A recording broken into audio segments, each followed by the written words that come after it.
What is going on, everybody? Welcome back to Optimize You. We are the podcast. We're helping you optimize every fucking area of your life, from your health, fitness, nutrition, mindset, identity, literally everything.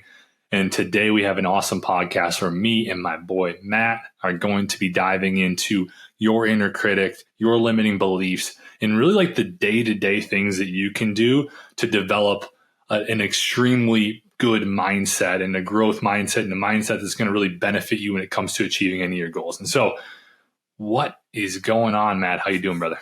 Dude, let's go.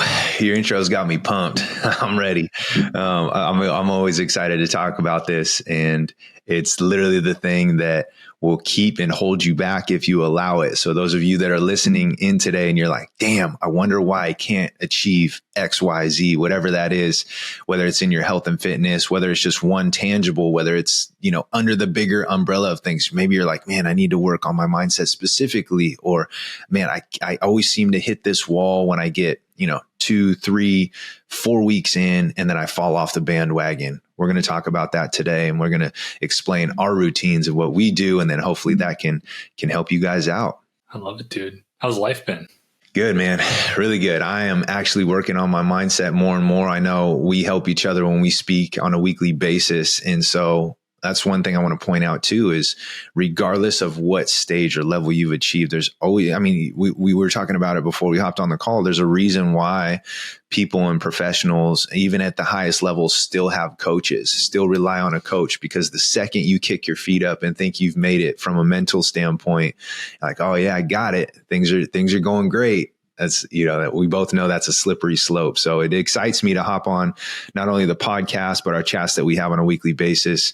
It reconfirms and really re-solidifies where I need to be, where I'm going, and it gets me excited, man. So how about you, dude? Yeah, man. And I couldn't agree more. Like, this is, we sometimes talk for like 3 hours on these days, like around our hour podcast that we record. It's like we're talking for like an hour before, sometimes after the pod, we're just talking about shit. And like, I think that's an amazing mindset booster in general. Like, just having those people, we talk about this a lot, like your environment and the people around you, and how if you're around people that are going places and you're around people that are growing, that it is huge for your mindset. And so like, I just love that we can kind of bounce ideas off each other. And like, we're honestly like both kind of working, like trying to work with similar people, but we both know that there's like a ton of people out there, and that like we're better off helping each other grow, because then we can like, oh shit, that's awesome. Like, Matt's got this idea. Like, I'm going to utilize that like somehow within my program. And like having, like, you can see other people around you, what they're doing. You don't have to necessarily do exactly what they're doing, but you can use it and like morph it into something that's going to work good for you. And I think we'll talk about some of that stuff today. You're going to see some different things from me and Matt. And I got to say something though, like, this is something that is like got me so jacked. I don't know if you saw this. I shot a fucking 69 in golf yesterday. Oh shit. And I literally am like walking on clouds here the last few days. Like I got yesterday, it was amazing. I played so good. My putting, I hit everything, 7 birdies. I birdied 5 of the 9 holes in the back nine, and I put one to 2.5 feet on 18, and that was my putt for 69, which is 3 under, which my best round before that was +1, was 1 over par. And so I beat my best score by 4 strokes. I can't say like that 69, I ever thought in the 60s was in my wheelhouse at this point in time yet. I figured eventually I would get there, but I didn't think it was going to be at this point in time. So like, I'm fucking pumped. And I just had to say that, like, it's just continues. I continue looking through the shots and stuff in my head. Dude, that's incredible. And like, I want to take that a step further. Let's run with that, because this is the first time you tapped into the 60s. You're on hole 18. I think you said you put it within 2 feet, or around 2 feet on the last hole. Tell us what goes through your mindset when you're walking up to that putt right now. Well, yeah, I'll even take it a step like backwards. The tee box on 18, where I get up to it, I'm 2 under par. So, I'm well within my first thing, but this is like a tight tee shot, right? So I got a hybrid in my hand, and I'm like, let's put this fucking thing in play. And I put it right down the middle of the fairway, and I'm like, all right, get up to the next shot. And I'm like, let's put this on the green. Give me a putt for 60s. Give me a putt for the 60s. And I hit one of my best iron shots I've hit in my life to 2.5 feet.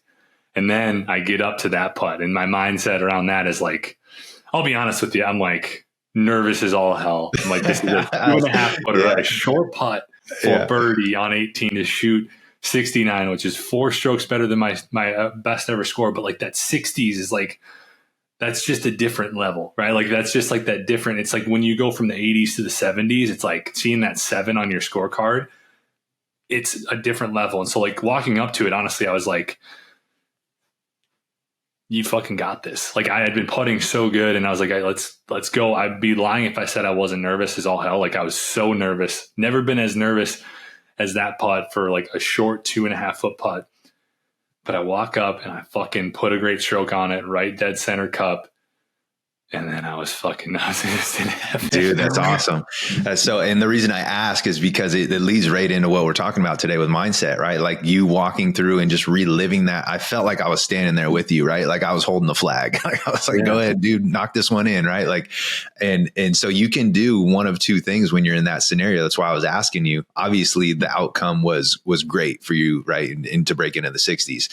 But knowing what your mindset was leading up to that, knowing that you were feeling a sense of anxiety, nervous as all hell, like probably going through a couple what if scenarios, you still have to nut up, right? Like you still have to buckle down and say, okay, despite all this nerve wracking that's going through my mind right now, I still have to focus and do the thing, right? I got to put the ball in the hole here and put a good stroke on it, put my best foot forward. So it's all in the approach leading up to it. Like, am I doing everything that's in my control to be able to sink this thing and be pumped and set a new PR for myself right now? Like, and that's the reason I asked you to see where your mindset's at. And it's cool to hear that because there was self-doubt in there. There was some anxiety. There was like, oh shit in there.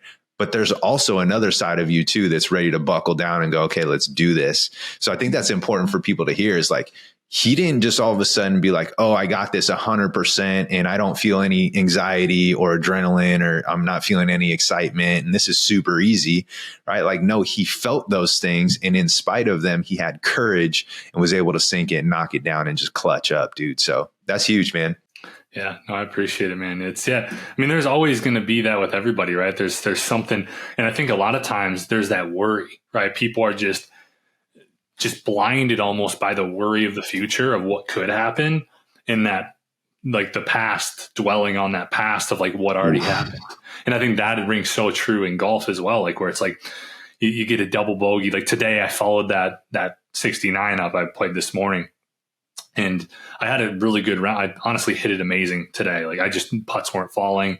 I chipped terribly and I had 2 holes that I lost balls on that I ended up doubling. So I ended up shooting a 77 today, which is still really good, but it wasn't that, but also like kind of when I did have the double bogeys on those holes, it's easy to go to the next hole and be like, like beat down. Right. And this is like a bad day. I think this is like for people that have a bad day when it comes to maybe they're eating or they missed a workout or they didn't follow through on the stuff that they said that they were going to do.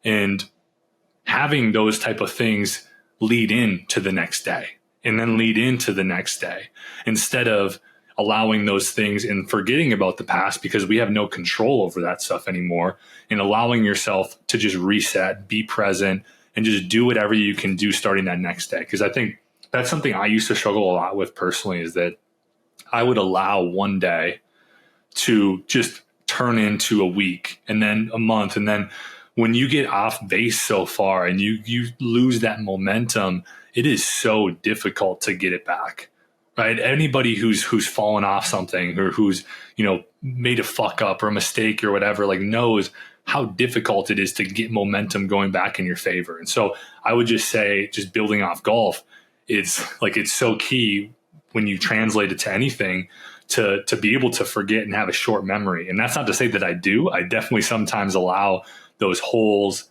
in those previous days and those previous mistakes to creep in on me. But I'm constantly trying to work on bettering that and no matter what, being disciplined, right? We were talking about this before, being disciplined and just at least keeping the promises that I make to myself. I told you today, like I have a schedule that's like crazy, right? I put way too much stuff on it. it's going to be like a potentially a little bit later night tonight to get all that stuff done. But I told you as well that I'm going to get all that shit done no matter how long it takes, because I'm taking my discipline to a new level, to a level that people might think is crazy, but to a level that is going to help me help other people do this exact same thing.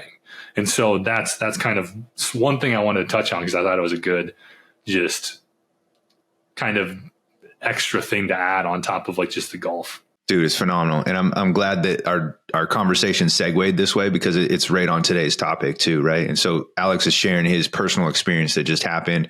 And it's great because he also gave you a follow-up as what happened today, right? That was yesterday. So then he comes today, he shoots a 77, which I would pay to get a 77, by the way. But for him, right, his standards are at a different point. So he's like, okay, I shot a 69.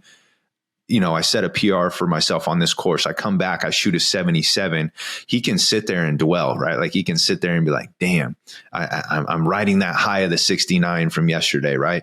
And not to say that affected him today, but he brought up a good point. Is like, whatever's in the past, it's like, enjoy it, celebrate it, great. But anytime you find yourself riding high highs and low lows, it'll affect you in the present moment.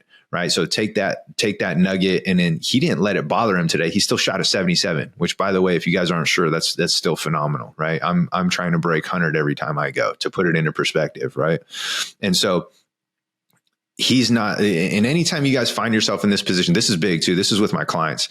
They find themselves when everything was firing on all cylinders, 2 months ago, when their schedule was a lot less hectic. Maybe when they were fresh, brand new into the program, everything was exciting. It was like a honeymoon phase. They're really pumped. Motivation is really high, right? We know it's easier then. And maybe those were some of your best portions and best strides that you've made. Now you're 2 months in, all the dust settles, and now you have to realize like, oh, I actually have to work on my mindset to be able to continue to get through this. I'm not riding the high of the motivation when I originally started. I'm not so focused on yesterday or the past month. And anytime you find yourself looking back, even in this case, I'm using a positive look back, but even if it's a negative look back, chances are it's going to affect you in your present moment going forward. And so, I have this, and the only reason we do that as people, and I read this in a book last night, which is really cool. By the way, if you guys don't have this book, Alex and I, this is one of our favorite books. This might be Alex's favorite book. I know he loves Ed Milet, but one of Ed Milet's my favorite dude. Okay, one of. So I highlighted some stuff last night because I knew we were going to talk about this today, and I wanted to share this. And Ed says, your mind always seeks out what is familiar because there is a level of comfort, even when the familiar works against you.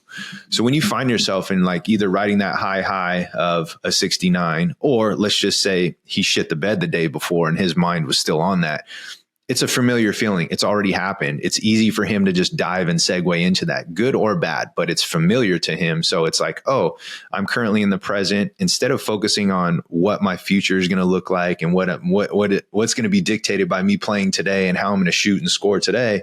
In Alex's case, like if he's too focused on what he shot yesterday, good, bad, ugly, and different, it'll affect how he plays presently today versus being in the moment, focusing on what it could potentially look like today and having your vision looking forward. I think that's where a lot of people get caught up, is they go and they transition to what's familiar, like what's comfortable, to Ed's point, whether it's positive or it's negative, whether it's beneficial or not. That can be a slippery slope. And I know you've experienced that, and you're really good at teaching your clients that as well. When I think that's a great point, and I love you bringing up some stuff from Ed.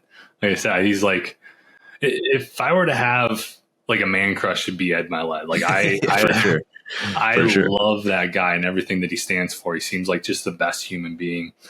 And that's why I'm also in his like mentorship, entrepreneur, like kind of excelling group. Basically, kind of they teach you excellence and teach you how to be like the best human and the best like business owner, entrepreneur, everything that you can be, and teach you how to do it the right way. But to add to what you were saying as well, is like, because I think that this whole golf analogy works really well for a lot of things, is like when you have those bad days too, like there's a lot of good things that happen during the bad days, right? And sure. You talk a lot about like having the scoreboard or having the ledger and casting votes, right? When it comes to perfectionism, when it comes to all or nothing. And I think that plays well into like golf, into real life, where it's like you can have a double bogey and have most of the shots on that hole be great, right? Or just like have some shit that didn't go your way. That's life, right? That's a great analogy for life. There's going to be, you could play it perfectly and have tons of shit go the opposite way, go sideways today, right? And like it could be a bad day, right? On paper, a bad day, a shitty day. When you did everything in your control, you did amazing. And in golf, you could have the best fucking swings. Like today, honestly, I putted really good for the most part. Like I just was catching lips that weren't falling in. The speed was really good. I had a lot of good stuff. Putts weren't falling, right? And I had a few mistakes that really the rest of the holes, like for the most part, was pretty good. And so like I had like, maybe 5 or 6 shots that were not good throughout the day. Other than that, I hit my irons really good. I hit my wedges really good. My putting was great. Like all of this stuff was good. And so this round could have been amazing, right? And like that's kind of the thing with the day is like when you do everything within your control and you focus on just doing that and not worrying about other people's shit and not worrying about God's shit or the universe's shit, or like that's like the stuff that's out of your control. Like if we worry about ourselves and we worry about, guess what, I put a good swing on that, or what, I did a lot of good things today, like, and I couldn't control that this happened, or that this person did this, or that like a tree fell on my house, or like like all of these different things that could happen. You're going to set yourself up for a lot of success. 100%, dude. And to the people who are embarking on their health and fitness journey, to relate you to that too, this is exactly what we mean by focusing on the controllables and the action steps that yield the outcome, regardless of what the short-term outcome is. Say you hammer your nutrition, you hit all your workouts, you're accumulating your steps, you're maximizing your sleep, you're getting your hydration in, you're doing all the things that we're asking for you as a coach, because we know it's going to yield a specific outcome that's inevitable when compounded week after week, right? Day after day, week after week, month after month. Now, all of a sudden, here's the challenging part is when you do all those things, you step on the scale and all of a sudden your weight doesn't move, right? Which can be a whole conversation by itself. Does that mean you stop hammering the actions that yield the outcome that we know is inevitable at some point in time? Not a matter of if, but when, right? We know that outcome is going to come. And that's, I think, one of the most challenging things and will allow your mind to stray back to what's familiar, what's comfortable. Like, oh, see, I told you I'm going to reconfirm that this didn't work. So I'm going to stop doing the actions that ultimately yield the outcome that I want. Right. And that's where a lot of people fall into that trap. I had a client, I love telling this story. I'm not going to share his name, but we'll just call him D. We'll say D, right? D had this same exact approach, meaning he was doing everything, firing on all cylinders, hitting his meal, like literally down to the calorie, hitting his protein targets, accumulating more steps than I was even actually asking him to do. The quality and the sources of his protein were great. He's maximizing his sleep. His hydration's on point. His mindset's there until he steps on the scale 2 and then 3 weeks in a row and it didn't budge, right? And his goal obviously is weight loss in this scenario. I said, you know what? Keep doing the same thing. The things that we're talking about right now, what's in your control? That outcome that you step in on the scale, regardless of what that number says, is not in your control. What can you do now? Keep hammering, right? So he does it another week. That next week, he drops 4.5 pounds, right? And that's just where his body was at. His body was ready to release it then. But if he were to stop those actions on that 2.5, that third week where he didn't get that short-term outcome, would he have yielded that same result? I don't know, right? But I know for a fact when he continues to compound and add up and stack those wins and put them on the positive side of the ledger day in and day out, it's inevitable, right? At some point, he's going to yield the outcome that he wants. So props to D. I didn't ask you if I could share that story, so I'm not going to share your name.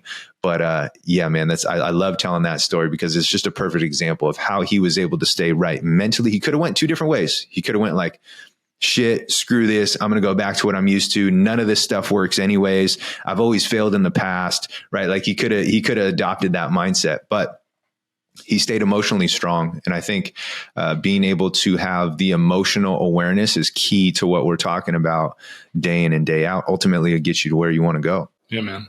No, that's a great story. And that's something that I know I struggle with. I know a lot of my clients struggle with, where it's like, this isn't working. It's been 2 weeks. Nothing's changed. Right. And a lot of times they're only focusing on one thing too, right? Like, having the other things out there. And I try to encourage people to look at, progress pictures and inches off and, changes in their energy and sleep. Because if you have different things out there like that and you focus on those and you improve those things, a lot of times the scale is going to take care of itself.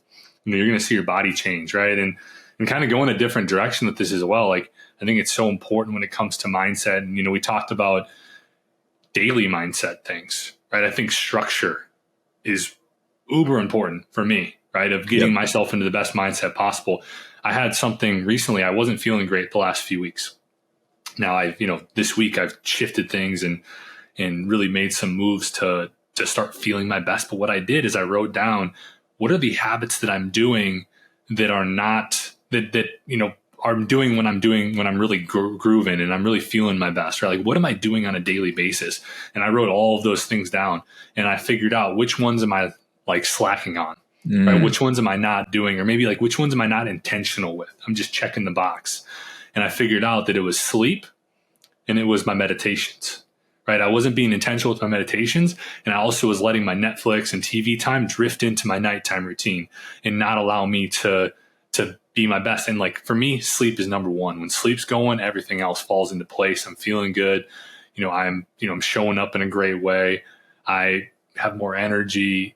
I'm doing more performance. I'm getting more done in less time. Like, stuff's just clicking, right? And so like, I dialed that back in and I changed some things around. And like, now what I have is like I've changed around my morning routine a little bit, and I've, made sure that I firmed up my nighttime routine. So I'm curious about you, like, what kind of structure do you have to your day to help really get your mindset going in the right direction or to keep it where it's at? It's beautiful, man. I think not having structure, I'll put it this way, not having structure is almost like saying that you're just on cruise control. And all of a sudden, if you're in your car and you're traveling, if you're on cruise control, let's say you're going 65, 75 miles an hour, you set it and forget it, so to speak. What happens when you get thrown this curveball? Somebody cuts you off, or there's an object in the road that you need to kind of pump the brakes a little bit. Or maybe you're going faster than the speed limit and the cop's sitting up there and he's watching you. He's got the radar gun out, right? Like, you need to make adjustments as you go.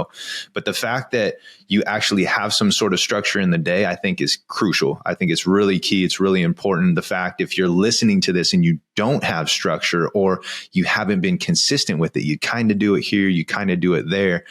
I think this should be an awakening moment to where you can just self-regulate and go, okay, what does my structure look like? I'll use mine, for example, because it's super important to me.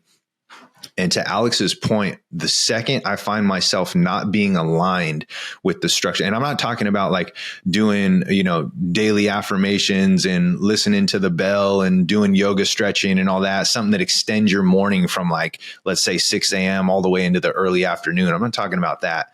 But what I am talking about are, what are the characteristics and the habits that yield the outcome that I'm looking for? And if I can embody and envision that version of me, that person, and I can take a step into their shoes, I can start to think what those characteristics would look like if I were to be in that badass version of myself. So if I feel myself slipping out and I go, I am not a badass version of myself right now. I'm a mediocre version of myself.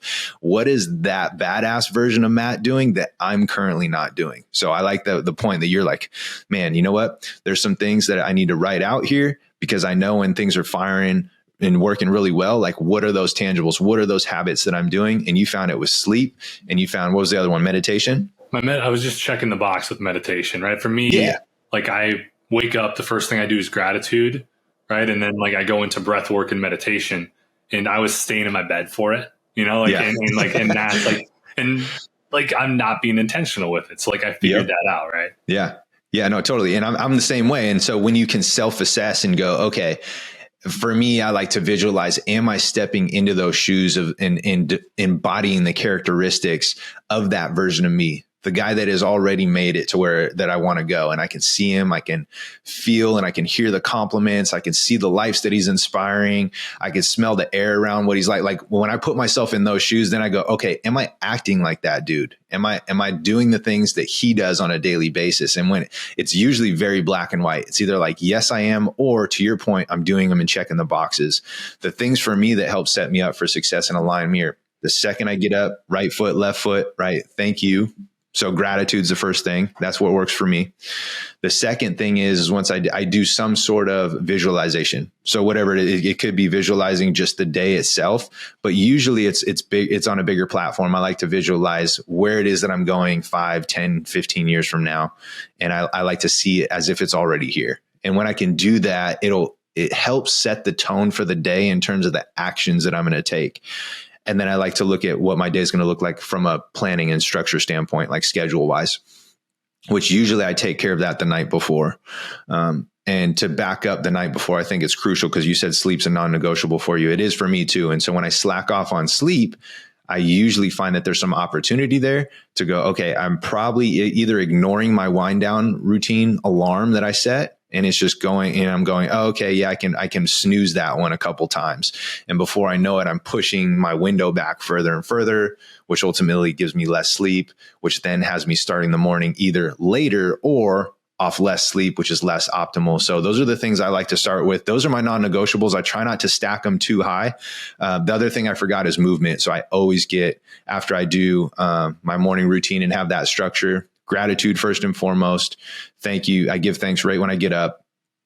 I do the visualization, both short term and long term. And from a visualization standpoint, figuring out my schedule for the day, and then making sure my characteristics, my actions, and my habits are aligned with the badass version of Matt. And if I can do that, I know the rest of the day is going to be optimal for me because I've already visualized as if it's in present tense. And I understand the things that need to be done to be able to get to where I want to go long term. And if I'm aligned on that path, the rest of the day is really simple. Like even when I get thrown curveballs and things like that, it's easy to navigate and work around and work through. But if I don't start my day off like that, or things are a little bit gray, or all of a sudden the clarity as far as where the vision is and the target that I want to go is maybe not as clear as it once was, man, I have to reassess, right? And so it's one of those things you're always constantly working on it. You're never going to have it down packed. And what we're going to do by default is we're going to go back to what's comfortable, right? Like, oh man, it was easier just to watch Netflix, right? Instead of listening to my wind down routine and my alarm and like start to get in bed, brush my teeth, those sort of things, like and turn off the screen lights. Like that's a lot harder than sitting there and just going, oh, well, I just 15 more minutes of Netflix, right? Or just 20 more minutes of Netflix. And you watch another show and you're like, oh man, they did such a good job leading you into the next one. You're like, oh, I could just watch one more, right? And it's bleeding into the next day. So, I mean, this comes down to a whole different conversation too, is punting the instant gratification, right? And giving up that short-term dopamine hit for, what's going to pay off for you long-term and longevity. The thing that you're going to thank yourself for tomorrow or later in the week or later in the month is really what's most important. If you can put more of those things as a priority or even make them a non-negotiable, I promise you will thank yourself later on, even when it's tough in the moment, especially when it's tough in the moment. I think that's how you put your best foot forward for sure. What do you do, man? I know you explained yours a little bit, but give us a day in the life when you walk through your routine when things are firing on all cylinders and they're going really well. Yeah, man. I think it's funny. Like both of ours are very similar. Like I start out with gratitude. I think that's like so important, but not just like I've done this before, not just checking the gratitude box, right? Like not just I'm thankful for this and that and like whatever, like being real quick. Tell them why you do that. Like why we probably both have our own reasons, but why is it important because I know people probably hear this and like, oh yeah, gratitude. Yeah. Okay. I'm going to be thankful. And maybe you are checking the box like Alex is saying, but why gratitude? Why do you start your morning with that? Yeah, man. I mean, I used to be somebody who would wake up and my first thoughts were about worries or something I did yesterday or what I had to get done today. And it would just be starting in stress. Right. And I started doing gratitude. And once I started doing that, like I just heard of people, I don't know when I started. It was over a year ago that I started doing this like religiously. And thinks I heard it from somebody. There's tons of people who talk about gratitude and how important it is, like tons of books that talk about it. And I was like, you know what, I'm going to give this a try. And it was crazy that the change in mindset, the positive outlook that I had going into the day. And it just changed a lot of things for me, like starting to feel more gratitude. And I like to try to feel it here in the chest, right? I try to feel it there, like feel a little heat there, right? Like that's kind of like, I know that's like when I'm really feeling the gratitude, but that's the first thing. And that's the reason why I do that. The second thing is that, like I said, sometimes I would stay in my bed and do my breath work, my meditation. I get out of my bed, I lay down on the floor and I do 2 rounds of Wim Hof breath work that leads right into my meditation. I'm just breathing, I'm just being, I'm just, just allowing myself to get into a good mindset that way, right? Like that generally on a perfect day, that's 20 minutes. My meditation, my breath work plus meditation is 20 minutes. I follow that up. This is a newer thing that I was doing in the middle of the day that I moved to the morning is my visualization. And so I visualize my dream outcomes, but then more importantly, potentially I visualize myself on that daily basis, on that weekly basis, like me walking in my footsteps, me having the conversations, me recording this podcast, me doing these different things, how I'm going to show up, me smiling, showing love, feeling all that stuff. And I think that is so important. And if you're somebody who's like, I can't visualize, like I'm not even that good at visualizing and I've been doing it for a few years. I just keep doing it, keep being repetitive with it, keep trying, and you will start to see things more vividly. You'll start to see the pictures. And another hint around visualization is if you have past really good experiences, I got this from Ed Milet. If you have past things that have happened that are really good, like that are very vivid, like an awesome experience, like visualize that before you lead into the future visualizations. Because then you're going to have a clear picture in your mind. It's a lot easier to picture those things that haven't happened yet, like actually in a more clear picture when you visualize something that was amazing that happened, that puts you in a good state as well. And you see it so clearly because you're like, oh, I'll remember this till I die, right? Like this thing that happened, right? And so that's a tip around that. So a visualization. And then I look at my manifesto, which includes my vision board, my gratitude board, my short-term and long-term goals and my affirmations. I go through that and I feel everything. And I show gratitude for everything on that list. I've been doing this recently where I'm like, I'm so grateful, that this happened, right? I set my goals in terms of them already happening. They already happened. Like I am like, if you wanted to be wealthy, right? Like I am a millionaire, right? If you say that, like, don't be like, I want to be a millionaire. Like that's not the way you should be doing this. Like I think at least set it as if it's already happened. And I'll even tack on a thing to it that I've been doing recently that I feel a lot better doing is I'm so grateful that insert goal in present tense that already happened, right? You start doing that. You start feeling gratitude because that's what you want. You want to feel gratitude for your goals. You want to feel gratitude means that it already happened. And so you kind of add the present tense goal on with the gratitude and you start to really have an awesome formula that, just be, and then I finish that up with either a walk or a workout. And so that's kind of and then I read and then I read after I get my breakfast in. So that you might think that's a crazy morning routine, right? Like you might think that's like insane. That takes me an hour and a half, 2 hours to do on a good day. I also get up at 4:30. So I'm done with that by 6:30 at the latest. All of that stuff. I feel amazing. I'm ready to take on the day. I can get done anything I want. And I've checked 10 things off the list that are positive on the positive side of the ledger, like Matt likes to talk about.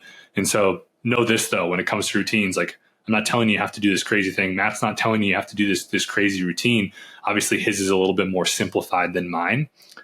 Find a staple, find a few staples, 2, 3, 4 things that you think gets you feeling your best going into the day, right? And have minimized versions of it. Like if I need to, when I have shorter days or shorter mornings, I can make that a whole thing 20, 25 minutes, even shorter if I need to. Like I can fit that all in. I make sure I hit the different things because those all make me feel my best. But find what makes you feel your best. Have a condensed version on top of the regular versions. It's ideal. That's the best case scenario version. And you're going to be set up when you're traveling. You're going to be set up when you do things like differently because you're not going to be like, oh shit, I can't get everything done. Yes, you can. Just do shorter versions of it all. Yeah. And that's huge. And I think this whole thing is regardless of whether I'm sharing my routine or Alex is sharing his routine, first and foremost, to Alex's point, you don't have to have a ton of time set aside for this. What you have to do is what you know is going to work for you best. And once you figure that out, you can run with it. It could be short. It could be a short version. It could be an extended version, whatever is going to set you up for success. But the most important thing about this is being able to set intentionality with how you go about your day. If you're not doing something like this, or you're not tapping into your emotions and how you're feeling and what's on your brain and talking to yourself and figuring out the mindset, it's going to become a long day. And this is to the people too that do try it every once in a while, but the second they try it, they have negative thoughts that creep in their head. My argument to that would be, this is exactly why you should do it. That's just proving to you that, hey, you're not in control. You're letting the day control you.